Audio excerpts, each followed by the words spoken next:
आत्ताच नुकत्या झालेल्या मेढा नगर पंचायतीमध्ये आदरणीय महाराष्ट्राचे उपमुख्यमंत्री एकनाथ शिंदे साहेब आणि या सातारा जिल्ह्याचे धडाडीचे पालकमंत्री आदरणीय शंभूराज देसाई साहेब यांनी जो विश्वास दाखवला आणि त्या विश्वासाच्या जोरावर त्यांच्या मार्गदर्शनाखाली त्यांनी दिलेल्या ताकदीच्या जोरावरती या मेढा नगर पंचायतीमध्ये खऱ्या अर्थाने नैतिक विजय हा शिवसेनेचा झालेला आहे आणि या नैतिक विजय मेढ्याच्या स्वाभिमानी जनतेला आम्ही समर्पित करत आहोत।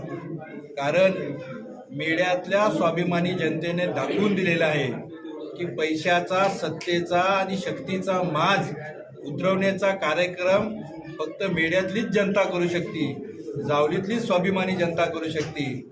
आज आपण पाहिलं असेल की धनशक्तीचा पाऊस पडला, कोणी स्कूटर घेतल्या, कोणी फोर व्हीलर घेतल्या, इथपर्यंत गेला, कोणी टेवे दिल्या, कोणी काय दिल्या आणि इतकं करून सुद्धा त्यांना हा विजयाचा आनंद घेता आला नाहीये। कारण या मेढ्याच्या स्वाभिमानी जनतेचा विजय झालेला आहे।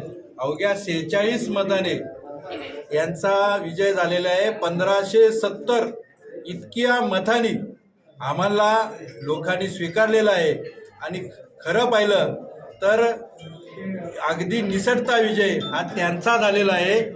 आजच मंत्री महोदयांचं मी वाक्य ऐकलं की चुकून विजय झालाय। आम्ही म्हणतो चुकून विजय हा तुमचा झालाय।